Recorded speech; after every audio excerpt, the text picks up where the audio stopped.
Hello hello વિદ્યાર્થી મિત્રો, આપણે પહેલા પાઠની અંદર ગુરુત્વાકર્ષણ બળ એટલે શું, એ આકર્ષણ બળના પ્રકાર અને ગુરુત્વાકર્ષણનો સાર્વત્રિક નિયમ છે. આજે આપણે બીજા પાઠની અંદર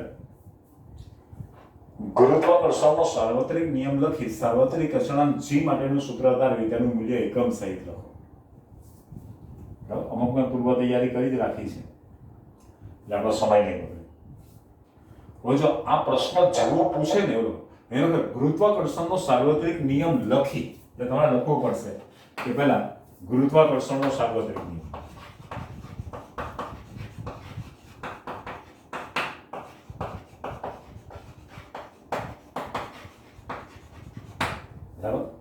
વિશ્વના પ્રત્યેક પદાર્થો એકબીજા તરફ આકર્ષાય છે. બે પદાર્થો વચ્ચે લાગતું આકર્ષણ બળ તે બંને પદાર્થના દળના ગુણાકારના સમપ્રમાણમાં અને તે બંને પદાર્થોના કેન્દ્ર વચ્ચેના અંતરના વર્ગના વ્યસ્ત પ્રમાણમાં હોય.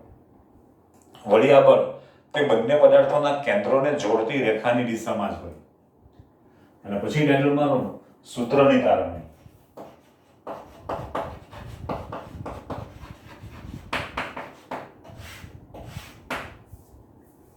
અને પછી આ ફિગર બનાવવાની અને પછી આપણે સાબિત કરવાનું છે.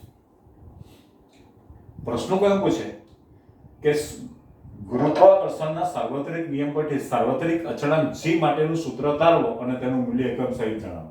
તો ત્યાં તમારે નિયમ લખવાની જરૂર નથી. એટલે આ પ્રશ્ન કઈ રીતે પૂછે છે ને એ મહત્વનું છે. મેં અત્યારે એવું સમજાવવાનો પ્રયત્ન કર્યો છે કે ગુરુત્વાકર્ષણનો સાર્વત્રિક નિયમ લખી તો તમારે નિયમ લખવો પડે, પછી સૂત્ર તારવણી અને પછી આકૃતિ. બરાબર. આ આકૃતિ પરથી કેટલુંક વર્ણન કરવાનું છે, બરાબર, ધ્યાનથી જોજો. આકૃતિ પરથી કેટલુંક વર્ણન કરવાનું છે, બરાબર. બે પદાર્થો છે એ અને બી. આનું દળ કેપિટલ M છે અને આનું દળ સ્મોલ m છે. આનું કેન્દ્ર C1 છે, આનું કેન્દ્ર C2 છે, આની વચ્ચેનો ડિસ્ટન્સ છે d. બરાબર. અને આ જે શું છે એ હું તમને પછી સમજાવું. બરાબર. પહેલા નિયમ લખાઈએ, પછી સૂત્રની તારવણી, પછી આના પરથી ફિગર બનાવી દીધી. બરાબર. આકૃતિમાં દર્શાવ્યા પ્રમાણે બે પદાર્થો A અને B જેના કેન્દ્રો C1 અને C2 છે, જેના કેન્દ્રો C1 અને C2 છે. A પદાર્થનું દળ કેપિટલ M અને B પદાર્થનું દળ સ્મોલ m છે અને તેના કેન્દ્રો C1 C2 વચ્ચેનું અંતર સ્મોલ d છે. કેન્દ્રો C1 C2 વચ્ચેનું અંતર સ્મોલ d છે. ફરી એકવાર ધારો કે બે પદાર્થો A અને B છે જેના કેન્દ્રો અનુક્રમે C1 અને C2 છે. A પદાર્થનું દળ કેપિટલ M અને B પદાર્થનું દળ સ્મોલ m છે અને આ બંને પદાર્થોના કેન્દ્રો C1 C2 વચ્ચેનું અંતર સ્મોલ d છે. ઘણી બુકમાં આરથી પણ સમજાવેલું હોય, ઘણી બુકમાં કેપિટલ આરથી પણ સમજાવેલું હોય. અહીંયા આપણી બુકમાં સ્મોલ d છે એટલે સ્મોલ d થી સમજાવીશ. જૂની બુકમાં સ્મોલ r હતું, એની આગળની બુકમાં કેપિટલ r હતું. બરાબર, અલગ અલગ લે છે. આપણે અહીંયા સ્મોલ d એટલે સ્મોલ d. ચોક્કસ ખ્યાલ આવીએ. હવે જોજો, વિશ્વના પ્રત્યેક પદાર્થો બીજા તરફ આકર્ષાય. હું લખું F12. તો આનો મતલબ શું થાય? જે નજીક છે ને એના પર બળ લાગે.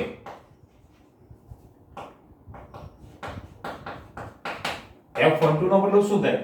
એ પદાર્થ પર બળ લાગે. કોના વડે લાગે? તો કે B વડે લાગે. F21 તો બળ કોના પર લાગે છે? બે પર લાગે. કોના પર લાગે છે? એક વડે લાગે છે. એટલે પદાર્થ એક વડે પદાર્થ બે પર લાગતું બળ, પદાર્થ બે પર પદાર્થ એક વડે લાગતું બળ. બરાબર. અને અહીંયા તમે જો કે પદાર્થ એક પર પદાર્થ બે વડે લાગતું બળ. એ જ વસ્તુનો અહીં ઉલ્લેખ કરવાનો છે. આપણી બુકમાં ઉલ્લેખ નથી કરવો, તમારે કરવાનું છે. આ ધ્યાન રાખજો. FAB નો મતલબ શું થાય?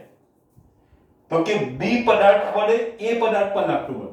વિશ્વનો પ્રત્યેક પદાર્થ એકબીજા તરફ આકર્ષાય. B છે એ A પર બળ લગાડે એટલે અહીંયા F થઈ ગયું. A કોના વડે લાગ્યું? B વડે. પદાર્થ B વડે પદાર્થ A પર લાગતું બળ જે કઈ તરફ લાગે છે? C1 થી C2 તરફ લાગે છે. જે C1 કારણ કે આ પદાર્થ અને આ રીતે જ આકર્ષવાનો એટલે બળ કોના પર લાગ્યું એ પર કોના વડે લાગ્યું B વડે લાગ્યું કે પદાર્થ B વડે પદાર્થ A પર લાગતું બળ જે C1 થી C2 તરફ લાગે છે અને F B તો કે પદાર્થ B પર પદાર્થ A વડે લાગતું બળ આ દિશામાં લાગશે કારણ કે આકર્ષે બરાબર જે કઈ તરફ લાગે છે C2 થી C1 તરફ લાગે છે ન્યૂટનની ગતિના નિયમ પ્રમાણે બંને બળના મૂલ્યો સમાન છે ત્રીજા નિયમ પ્રમાણે પણ બંનેની દિશા જુદી જુદી હોય એટલે F AB બરાબર -FB બરાબર મૂલ્યની દ્રષ્ટિએ જોવો તો સમાન છે પણ બંનેની દિશામાં તમે જો ઓપોઝિટ થાય એટલે મેં માઈનસ લખ્યું છે આ બંને બળના મૂલ્ય સમાન હોય પણ એની દિશા કેવી હોય છે જુદી જુદી એટલે FAB બરાબર -FB એ ન્યૂટનની ગતિના ત્રીજા નિયમ પ્રમાણે મેં તમને સમજાવ્યું બરાબર ન્યૂટનની ગતિના ત્રીજા નિયમ પરથી આ બંને બળના મૂલ્યો સમાન હોય જેથી F બરાબર FAB બરાબર FB કારણ કે મૂલ્યો તો સમાન જ છે પણ દિશા બંનેની અલગ અલગ છે બરાબર ફરી વાર આપણે અહીંયાથી અહીંયા સુધી સમજીએ આકૃતિ પઠ્યાનું લખાણ ધારો કે બે પદાર્થો A અને B છે જેના કેન્દ્રો અનુક્રમે C1 અને C2 છે એ પદાર્થનો દળ કેપિટલ M અને B પદાર્થનો દળ સ્મોલ m છે અને તેના કેન્દ્રો C1 C2 વચ્ચેનું અંતર સ્મોલ d છે હવે પદાર્થ B વડે પદાર્થ A પર લાગતું બળ અને દિશા તમે જુઓ પદાર્થ B વડે પદાર્થ A પર લાગતું બળ જે FAB જે C1 થી C2 તરફ લાગે અને પદાર્થ A વડે પદાર્થ B પર લાગતું બળ પદાર્થ A વડે પદાર્થ B પર લાગતું બળ જે નજીક છે એના પર બળ લાગે અને દૂર છે એના વડે બળ લાગે બરાબર ને પદાર્થ B પર પદાર્થ A વડે લાગતું બળ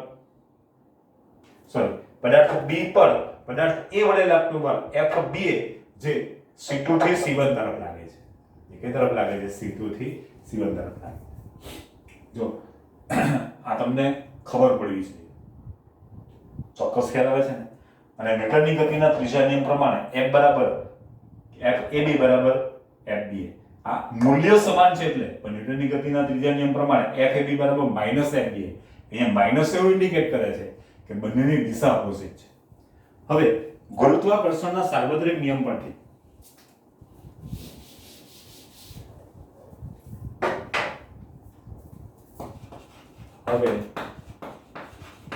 ગુરુત્વાકર્ષણના સાર્વત્રિક નિયમ પરથી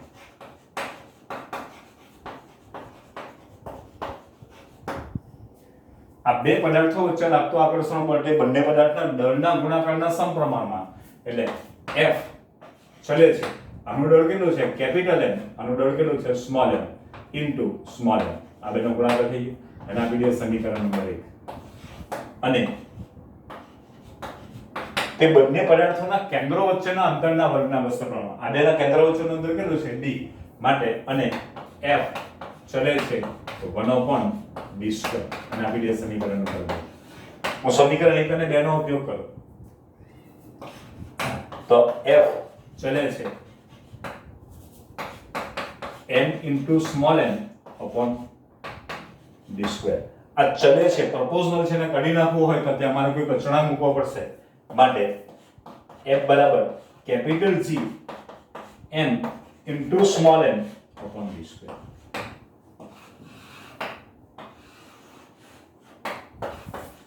જ્યાં G બરાબર અચળાંક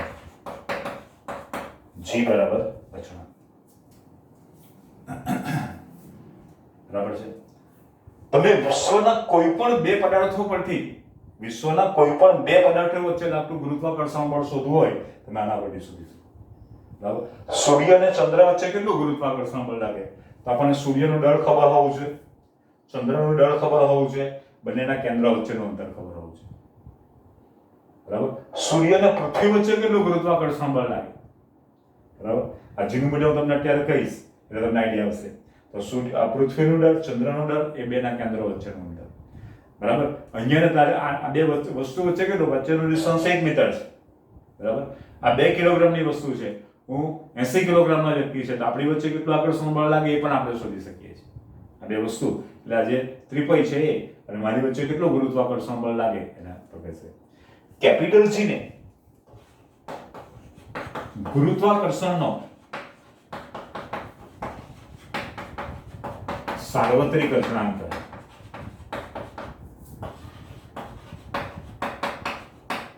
સાર્વત્રિક અચળાંક કહે. બરાબર છે.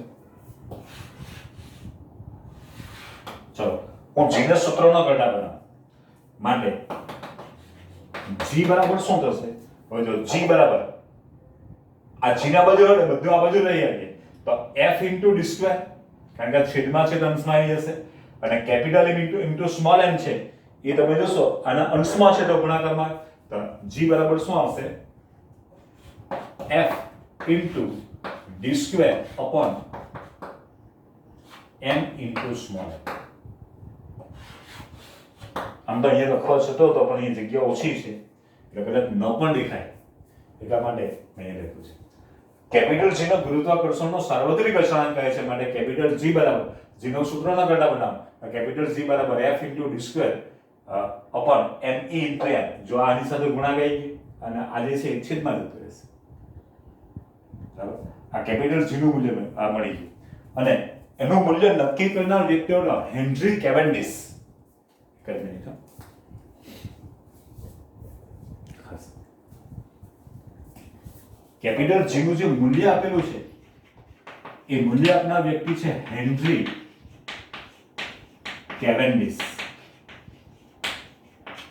હેનરી કેવેન્ડિશ ના મત મુજબ કેપિટલ G નું મૂલ્ય G બરાબર 6.673 મલ્ટીપ્લાય બાય 10⁻⁻11.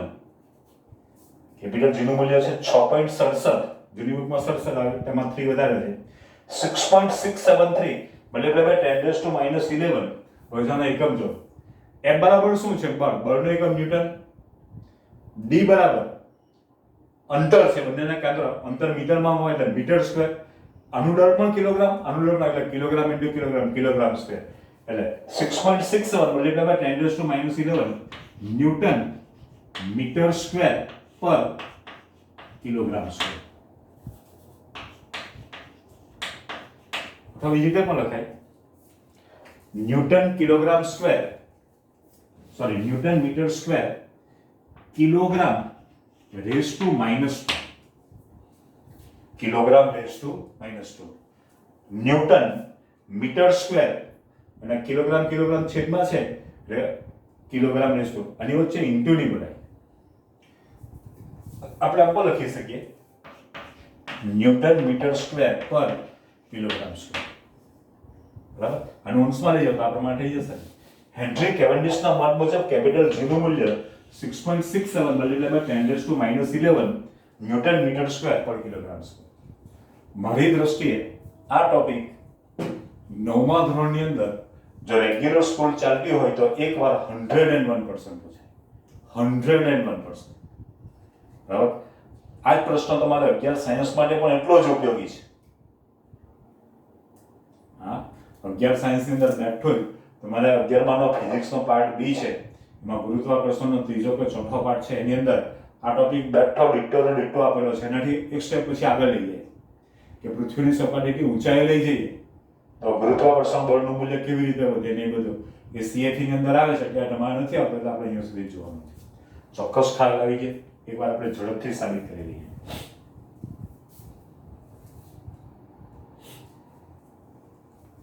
ગુરુત્વાકર્ષણનો સાર્વત્રિક નિયમ થઈ ગયો. હવે એમાં આપણે સમય નથી બગાડવાનો. પછી સૂત્રની તારવણી અને પછી આ ફિગર બનાવવાની છે. ધારો કે બે પદાર્થો A અને B છે જેના કેન્દ્ર અનુક્રમે C1 અને C2 છે. A પદાર્થનું દળ કેપિટલ M અને B પદાર્થનું દળ સ્મોલ m છે અને આ કેન્દ્રો C1 C2 વચ્ચેનું અંતર સ્મોલ d છે. હવે FAB બરાબર બી પદાર્થ વડે એ પદાર્થ પર લાગતું બળ, બી પદાર્થ વડે એ પદાર્થ પર લાગતું બળ, અથવા તો એ પદાર્થ પર બી પદાર્થ વડે લાગતું બળ જે C1 થી C2 તરફ લાગે છે, જે C1 થી C2 તરફ. અને FBA તો કે એ પદાર્થ વડે બી પદાર્થ પર લાગતું બળ, એ પદાર્થ વડે બી પદાર્થ પર લાગતું બળ FBA જે C2 થી C1 તરફ લાગે છે. ન્યૂટનની ગતિના ત્રીજા નિયમ પ્રમાણે FAB બરાબર માઈનસ FBA, પણ આ બંનેના મૂલ્યો સમાન હોય તો F બરાબર FAB બરાબર FBA. હવે ગુરુત્વાકર્ષણના સાર્વત્રિક નિયમ પરથી બંનેના દળના ગુણાકારના સમપ્રમાણમાં, એટલે F ચલે છે m into capital into small m, સમીકરણ નંબર 1, અને બંનેના અંતરના વર્ગના વ્યસ્ત પ્રમાણમાં હોય એટલે F ચલે છે 1/d², સમીકરણ નંબર 2. હું સમીકરણ 1 અને 2 નો ઉપયોગ કરું, એ બધું લખાણ આવશે ને છોકરાઓ. સમીકરણ 1 અને 2 નો ઉપયોગ કરીએ તો F ચલે છે capital M into small m upon d². આ ચલે છે, પ્રપોર્શનલ છે, કાઢીને ત્યાં મારે બરાબર મૂકવો હોય તો કોઈ અચળાંક મૂકવો પડે. જો મેં કેપિટલ G ને મૂકેલો છે, બરાબર, F બરાબર G into M into small m upon d², જ્યાં G બરાબર અચળાંક. વિશ્વના કોઈ પણ પદાર્થો વચ્ચે લાગતા ગુરુત્વાકર્ષણ બળની ગણતરી આના પરથી કરી શકાય. બરાબર, કેપિટલ G નો ગુરુત્વાકર્ષણનો સાર્વત્રિક અચળાંક છે. G ને સૂત્રના પેટા બનાવીએ માટે G બરાબર અને બધું આ બધું લેવું તો F into d² upon M into small m, capital M into small m. બરાબર, અને હેનરી કેવન્ડિશના મત મુજબ કેપિટલ G નું મૂલ્ય આપનાર વ્યક્તિ કોણ હતો? હેનરી કેવન્ડિશ. પૃથ્વીનું દળ નક્કી કરનાર વ્યક્તિ, પૃથ્વીને તોલનાર. તમે કોમ્પિટિટિવ એક્ઝામમાં આગળ જાઓ ને તો ક્યારેક આવા સવાલ પૂછી નાખે કે પૃથ્વીનું દળ કયા વૈજ્ઞાનિકે નક્કી કરેલું? તો આ જ હતો, હેનરી કેવન્ડિશ. બરાબર, 5.976 y કે છે, y ફોર યોપ્ટા બરાબર 10⁻². બરાબર, હેનરી કેવન્ડિશના મત મુજબ કેપિટલ G નું મૂલ્ય G બરાબર 6.67 ગુણ્યા 10⁻6.673 મલ્ટીપ્લાય 10⁻11 ન્યૂટન મીટર સ્ક્વેર પર કિલોગ્રામ સ્ક્વેર. આ પ્રશ્ન દરેક વ્યક્તિએ લખીને મોઢે કરવાનો છે, અને એકવાર નહીં, તમે 2 વાર લખો, પછી એના વારંવાર તમારે લખવાનું છે, અને રાઇટિંગ પ્રેક્ટિસમાં લેવું જ પડે. ખ્યાલ આવી ગયો? ચાલો, હું એના પરથી કેટલાક ટૂંકા સવાલ બનાવું છું,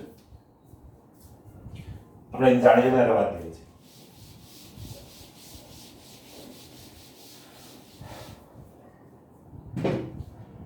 ધારો કે બે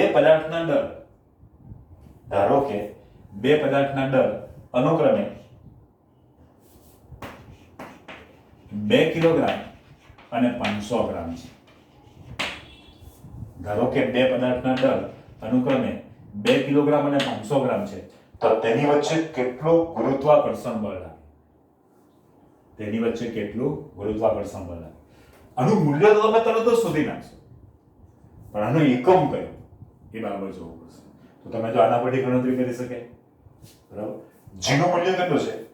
તો કે 6.673 multiply by 10⁻11 newton metre square પર કિલોગ્રામ સ્ક્વેર ગુણ્યા કેપિટલ M બરાબર કેટલા આપણે લઈએ? 2 કિલોગ્રામ ગુણ્યા 500 ગ્રામ. SI પદ્ધતિમાં ફેરવો અને કિલોગ્રામમાં ફેરવો હોય તો 1/2 કિલોગ્રામ થાય કે અપોન એની વચ્ચેનું અંતર કેટલું છે? તો કે 1 મીટર આખા માટે, એટલે મીટર સ્ક્વેર થી હોજો. આ 2 અને આ 2 નીકળી ગયા. 2 કિલોગ્રામ ગુણ્યા 1/2 કિલોગ્રામ એટલે કિલોગ્રામ સ્ક્વેર નીકળી ગયું. આ મીટર સ્ક્વેર અને આ મીટર સ્ક્વેર નીકળી ગયું. એટલે તમારો એકમ શું રહ્યો? એટલે આ બે વચ્ચે કેટલો ગુરુત્વાકર્ષણ બળ લાગે? 6.673 ગુણ્યા 10⁻11 ગ્રામ. હવે આ તો મેં તમને ક્યારે શીખવ્યું, બરાબર, પણ કોઈ પ્રશ્ન પૂછે આપણને કે એનો દળ 1 કિલોગ્રામ અને 1 કિલોગ્રામ, એમનો કેપિટલ નું મૂલ્ય પણ 1 કિલોગ્રામ, આનો પણ 1 કિલોગ્રામ આપો, આનું સાદુરૂપ 1 થઈ ગયું. આ બે વચ્ચેનું ડિસ્ટન્સ પણ તમને 1 જ મીટર આપી દો. આ બે વચ્ચેનું ડિસ્ટન્સ પણ કેટલું આપી દો? 1 જ મીટર. તો તમે જો આનું સિમ્પ્લિફિકેશન 1 થઈ ગયું, આનું સિમ્પ્લિફિકેશન એ થઈ તો g, પણ g બરાબર એકમ શું? તો બળનો એકમ આવશે ન્યૂટન. આ ધ્યાન રાખજો. એક માર્કના સવાલમાં આવો ટૂંકો સવાલ પૂછે જેમાં આપણે મગજનો ઉપયોગ જ નથી કરવાનો, મગજનો ઉપયોગ જ નથી કરવાનો, પણ એકમ કયો આવે? ન્યૂટન. g નો એકમ બળ છે ન્યૂટન મીટર સ્ક્વેર પર કિલોગ્રામ સ્ક્વેર, પણ બળ સ્વરૂપે આવ્યું એટલે એનો એકમ શું આવશે? ન્યૂટન. બરાબર. હવે છે ગુરુત્વાકર્ષણના નિયમનું મહત્વ અથવા તો ગુરુત્વાકર્ષણના નિયમ પરથી કઈ કઈ ઘટનાઓ છે એને સમજાવી શકાય.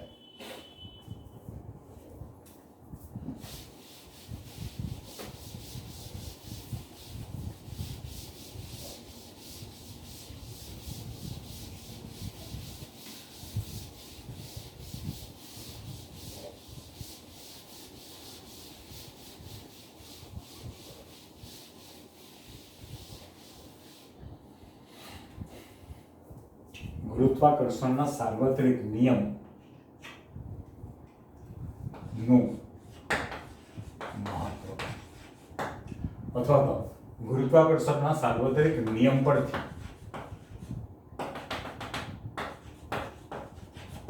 કઈ કઈ ઘટનાઓ સમજાવી શકે. પ્રશ્ન ગમે તે પૂછી શકે. ગુરુત્વાકર્ષણના સાર્વત્રિક નિયમ પરથી કઈ કઈ કુદરતી ઘટનાઓ સમજાવી શકાય, કઈ કઈ ઘટનાઓ સમજાવી શકાય અથવા તો ગુરુત્વાકર્ષણના સાર્વત્રિક નિયમનું મહત્વ છે.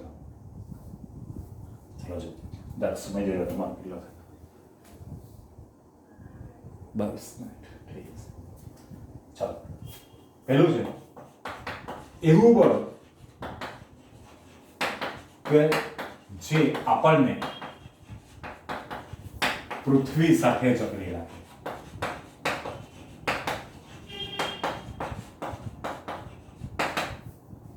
બરાબર ને? ગુરુત્વાકર્ષણ બળ એ સાર્વત્રિક નિયમ પરથી જ લાગુ પડશે. એવું બળ કે જે આપણને પૃથ્વી સાથે જકડી રાખે. પછી જેના કારણે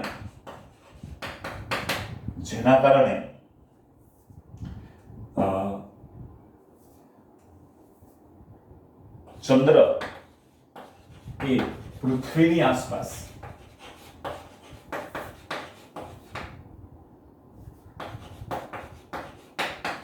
પરિભ્રમણ કરે. જો પરિભ્રમણ કરવું અને પરિક્રમણ કરવું બંને વસ્તુ અલગ. પરિભ્રમણ એટલે ધરી ઉપર ફરવું અને પરિક્રમણ એટલે કોઈની આસપાસ ફરવું. પૃથ્વીને પોતાની ધરી ઉપર એક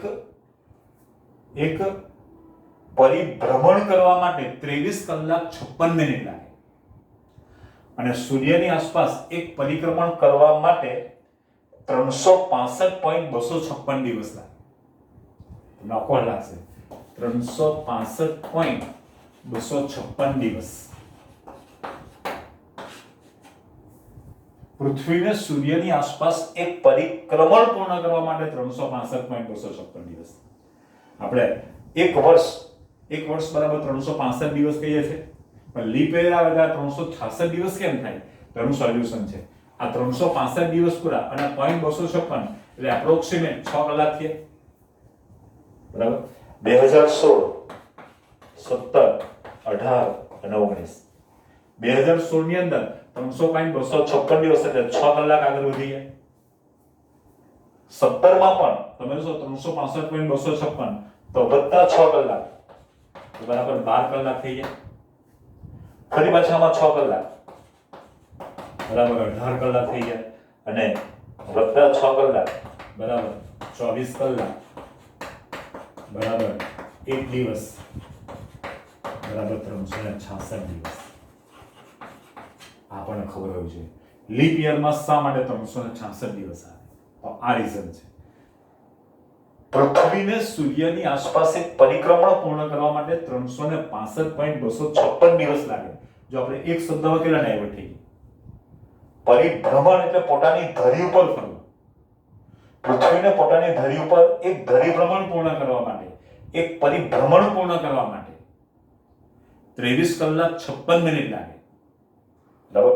પણ સૂર્યની સાપેક્ષે એક પરિભ્રમણ પૂર્ણ કરવા માટે 24 કલાક જેટલો સમય લાગે. અને આ જે 4 મિનિટનો ડિફરન્સ પડે ને એના કારણે કોઈ પણ તારો, સૂર્ય પણ એક તારો છે, એ 4 મિનિટ વહેલો ઉગે. એનું રીઝન છે. એટલે ખ્યાલ આવ્યો પરિભ્રમણ અને પરિક્રમણ. જેના કારણે ચંદ્ર એ પૃથ્વીની આસપાસ પરિક્રમણ કરે. બરાબર. અને તમે એમ પણ કહી શકો ઉપગ્રહ એ ગ્રહની આસપાસ પરિક્રમણ કરે. ત્રીજો મુદ્દો, જેના કારણે ગ્રહો એ સૂર્યની આસપાસ પરિક્રમણ કરે. સૂર્યની આસપાસ પરિક્રમણ. ધારો તમે આપણે લખી શકો કે પૃથ્વી એ સૂર્યની આસપાસ પરિક્રમણ કરે. અને ચોથું,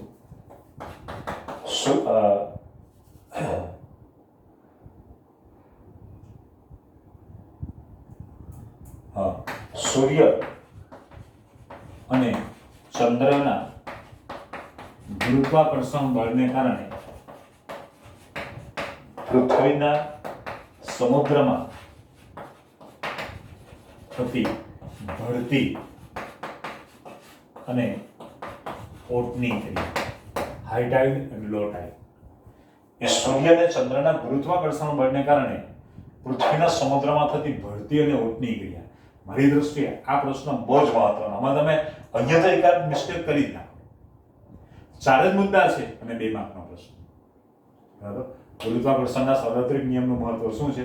એવું બળ કે જે આપણને પૃથ્વી સાથે જકડી રાખે, જેના કારણે ચંદ્ર એ પૃથ્વીની આસપાસ પરિક્રમણ કરે, જેના કારણે ગ્રહ એ સૂર્યની આસપાસ પરિક્રમણ કરે, અને સૂર્ય અને ચંદ્રના ગુરુત્વાકર્ષણ બળને કારણે પૃથ્વીના સમુદ્રમાં થતી ભરતી અને ઓટની ક્રિયા. આ ગુરુત્વાકર્ષણના સાર્વત્રિક નિયમનું મહત્વ છે. પછી મેં ઘણી જગ્યાએ ટૂંકો સવાલ જોયો છે. વિશ્વના કોઈ પણ 2 પદાર્થો વચ્ચે લાગતા ગુરુત્વાકર્ષણ બળ એનું સૂત્ર કયું? હવે તમને આ પોપટની જેમ આવવું છે. તો કે F બરાબર G m into small m upon d square. ઊંઘમાં એવું છે બરાબર. અને G બરાબર F into d square upon capital M into small m. આ તમને કોઈ પણ સંજોગોમાં આવે છે. હવે જોજો, અહીંથી કોઈ સવાલ પૂછે કે 2 પદાર્થો વચ્ચેનું અંતર બમણું કરવામાં આવે. સોરી, અહીંયા m બરાબર તો મિસ્ટેક થઈ છે. 2 પદાર્થો વચ્ચેનું અંતર બમણું કરવામાં આવે તો એના પર લાગતું બળ છે એમાં શું ફેરફાર થાય? ચલો, હું d નું મૂલ્ય બમણું કરી નાખું. બરાબર. એટલે ટ્વાઇસ d કરી નાખું. d નું મૂલ્ય શું કરે? Twice d. તો d બરાબર ટ્વાઇસ d કરી નાખીએ તો f બરાબર g m into small m upon twice d square. બરાબર. આ તો કોમન નથી રહેશે. બરાબર. તો શું થવાનું? 4d square. 4d square. હવે તમે જોશો તો આ મૂલ્ય છે d સ્ક્વેર નું મૂલ્ય, આ તો મૂલ્ય આપણે કોમન થઈ ગયું. હું લખી દઉં. ચાલો, f બરાબર g m into m. તમે જો આ મૂલ્ય તો જે છે તે થઈ ગયું. તો તમે જો f નું મૂલ્ય 4 ગણું ઘટે. f નું મૂલ્ય 4 ગણું ઘટે. જો 2 પદાર્થો વચ્ચેનું અંતર બમણું કરવામાં આવે તો એની વચ્ચેનો લાગતો ગુરુત્વાકર્ષણમાં શું ફેરફાર થાય? 4 ગણો ઘટાડો થાય. બરાબર. 6 ગણો કરીએ તો 36 ગણો ઘટાડો થાય. 4 ગણો કરું તો 16 ગણો ઘટાડો થાય. બરાબર. આ ટૂંકો સવાલ સમજવો પડશે છોકરાઓ. ચાલો, આ ટોપિકમાં કોઈ વસ્તુ ન ખબર પડી હોય તો હું અઠ્યાને અમને પૂછી શકું કે તમે મને પૂછો. બરાબર. મેં એક વસ્તુને ધ્યાનથી સમજાવવાનો પ્રયત્ન કર્યો છે. બરાબર. હવે ત્રીજા પાઠની અંદર આપણે પદાર્થનું મુક્ત પતન અને એના પરથી ગુરુત્વ પ્રવેગ તરફ જવાનો પ્રયત્ન કરીશું. રાઈટ. પછી